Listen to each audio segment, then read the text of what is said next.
Have you ever wondered what games you should keep or you should lose? Find out here at Purge Reviews. Secret Hitler is yet another social deduction game. You got the Resistance, Resistance Avalon, to New Salem, to Good Cop, Bad Cop, Leaders of Euphoria, which is Good Cop, Bad Cop remade. You've got a ton of these games coming out. They're cheap to produce. They have a great party atmosphere, but it's kind of the same games coming out over and over and over again.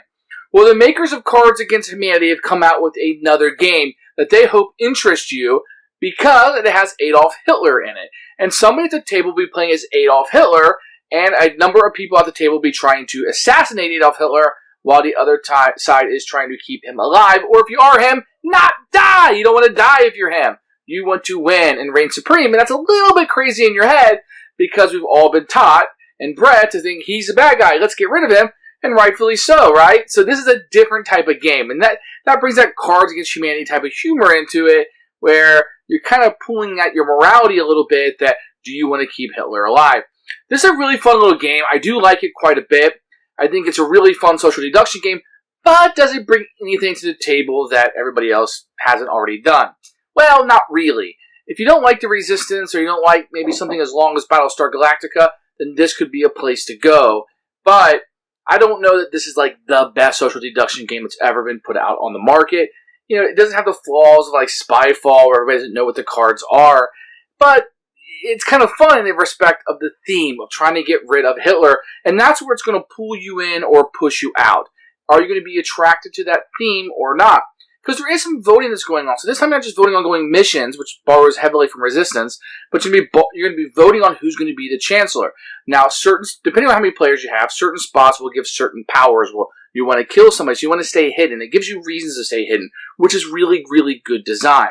On top of that, if Hitler is voted in to be Chancellor, then he automatically wins after a certain point in the game. So you have to be very careful about knowing who everybody is and being able to react to that and being able to put somebody forth and convince them or not who you think it is. But you'll have so many players to choose from, so it does have that going for it. The theme is going to be yours or not yours. I mean, if you don't like the theme, then go play the Resistance. I don't think there's anything new here. I think that's getting a lot of pub because of the theme, which is fun. It's a fun game. I like this game quite a bit. And I hate to be so negative on it. I just want to let you know that it's not anything new. If you play the Resistance a whole lot or some of these social deduction games, I don't know if this was bringing a whole lot to the table. It does give you a little bit of hidden and the voting on the Chancellor and the President. You have little powers that go associated with that. And that's kind of neat. It does play up to quite a bit of players, which is nice. 8 players. And you can play low numbers too, but I think it might be better with more. But it's a very solid game. It's another social deduction game. And I'm going to say it's lukewarm. If you like this theme the best, add this one to your collection. Otherwise, I don't know that you want to go and hunt this one down over something you might already have in your collection. Here's the box for Secret Hitler. You'll see the name of the game isn't anywhere on it. It's here. And it's kind of made to look like it's an aging game with the artwork and stuff that's on it. It's not. It's much longer than it needs to be. I think they were going for some kind of like unique packaging in this. Maybe even to make it kind of look like a gun. The rulebook is fairly obnoxious with how big it is. And then you'll have these boards that will be in it. And this is the liberal boards that you'll have. This you'll be using all based on a different number of players. Then you'll have the fascist side, depending on which side of the board you're on. These things are hugely overproduced. These are like nameplates you would have on a desk. And I don't know if this is wearing off or it was intended to be like that, but I think it's intended to be like that. And then you have kind of the rules on the back for each of these. So you get one for the Chancellor. You'll get one for the President. Then you'll get a number of envelopes, which will be secret envelopes, and they're okay. They're fairly good quality. And I always just put these ballot cards in here that are kind of like yes or no, and what you need to play the game will be in these. You're going to have these policy cards, which will say whether it's fascist or liberal that's coming up, and they're very hard tile kind of cardboard. Very, very nice. And then you'll have these cards that will be in here.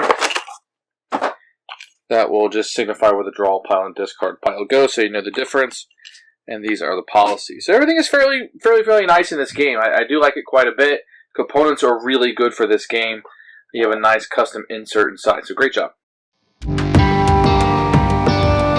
Here's a rulebook for Secret Hitler. It is obnoxiously long. You have an overview in the objective. Now, You have the setup based on the number of players over here, so you need to kind of seed the game correctly. And then you'll have some of the rules here. And you'll know some of the rules are for games of 5 to 6 players. And it's all kind of thrown in here. I don't find this rulebook to be very user-friendly with how long it is. I'm not a huge fan of some of the rules. Some of this stuff was kind of left out. So you have these icons that you're using over here and explanations. But some of these are only used on certain player counts. And you'll find out that they're on these boards, but you kind of have to look around. The rulebook doesn't really tell you. So I struggled with that a little bit. I was reading, I'm like, what are these referring to? Because we weren't playing with enough players to have these. But once you figure that out, it's a little bit easier to use. And you set some strategy notes here in the back. I mean, overall, it's okay. I did have a little bit of trouble with this rulebook. The little thing on the back of it is pretty nice, and that's a nice player aid. But I did have a little bit of trouble with it overall. So when the game starts, you're going to pick a fascist board based on a number of players. In this case, this board's for 5 or 6. And each side of these boards that you're going to get have a liberal side on the other side. So you can just grab any one of those. So you have one for the fascists and one for the liberals. You can also place these cards out, which will tell you between the discard pile and the draw pile, just so you never get it mixed up at any point. You set those by the board, and you'll be good to go. This is always going to have the tracker here on it that will tell you like when something fails and kind of how you do it, and a tracker of what goes here. So you put the discard pile over here, the draw pile here, and you have your game set up and ready to go. So you have these envelopes that come with it that you're going to put the stuff in for each player. So I go ahead and just seed mine when it's put up. But I'll put a yes and a no, and then a fascist in each one, or a liberal in each one. And I'll just count up when the game starts how many of each one I need. And then you'll shuffle these up based on the number of players. And you just hand out an envelope. But everybody gets a yes or a no, and then whether they're fascist or liberal. So when you're playing the game with a number of players, I go through this little script. Everybody close their eyes. The fascist and Hitler, you always have to have Hitler in the game. Open your eyes and you acknowledge. They'll be able to look at each other. And then you close your eyes, and everyone can open their eyes, and you're ready to play the game. So when the game starts, the fascists and the Hitler will know who each other are, but the liberals will be quiet to who's who. At the beginning of each round, the president will move to the next person in line. So the next person on the left will become the president. The president will then nominate a chancellor. This will be another person. Whoever was president in the previous round cannot be president again, and the same chancellor cannot be picked. Once a president and a chancellor is chosen, players will then vote using their yes and no cards to see whether they want to pass this president and chancellor and elect them. You will take your 2 ballot cards, which are either yes or no, pick one face down, and everybody will vote at the same time. If the majority picks that this should be the president and chancellor, then it's passed. If the majority says no, then it will not, and the president will then move on. But if you fail 3 times, you would just randomly take the next policy and you would enact it. In this case, the fascist would be in play, and then you would continue on.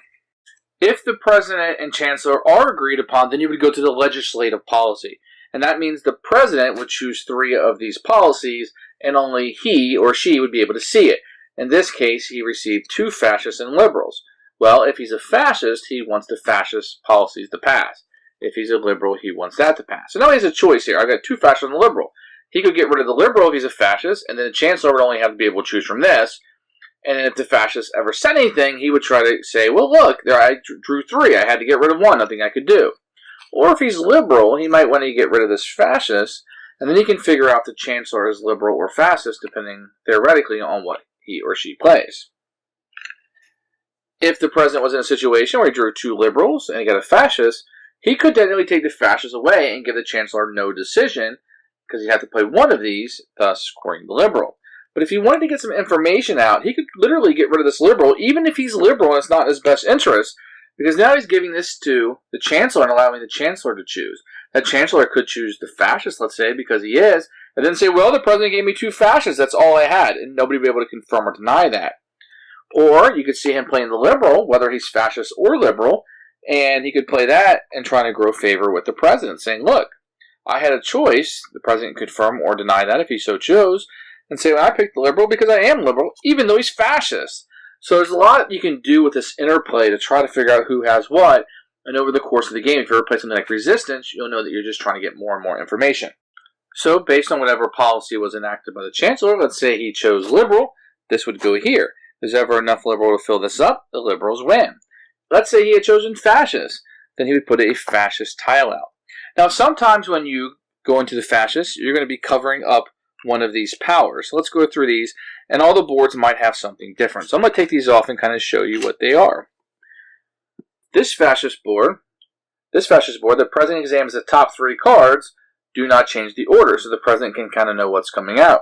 The president must kill a player, so you immediately eliminate a player. He must kill a player, and veto power is unlocked. So now the president's going to have some veto power in this. If it ever gets to the end, then the fascists win. Now on this one, you'll see some extra stuff. So this is for a 9 and 10 player. On the first one, the president investigates a player's party membership. Then the president can investigate a player's party membership. So in these two, when a fascist card is played, the president can look at somebody's membership. The president picks the next presidential candidate. That can be very powerful. Then you have the 2 kills again. And on the last one, which is for 7 or 8 players, you can see the president can look at membership, picks the next presidential, and you have 2 kills again. And then it fills up, the fascists are able to win. Now the winning conditions for the game are fairly simple. If 5 liberal policies are enacted, then the liberals win. Or if they're able to get in a situation where they can be president and kill and shoot and assassinate Hitler.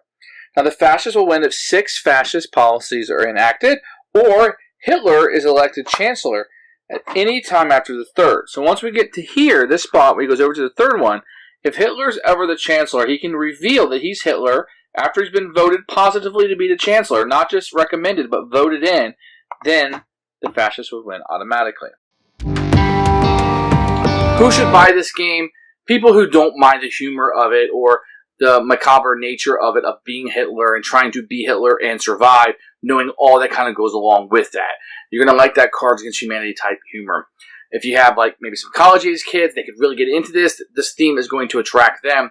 I think anybody who already has the Resistance or Spyfall or 4 or 5 of these social deduction games, this might be a retread. This might be the same thing again. You might get some shock value out of the theme, but I don't know if the game mechanics are going to bring anything new to you.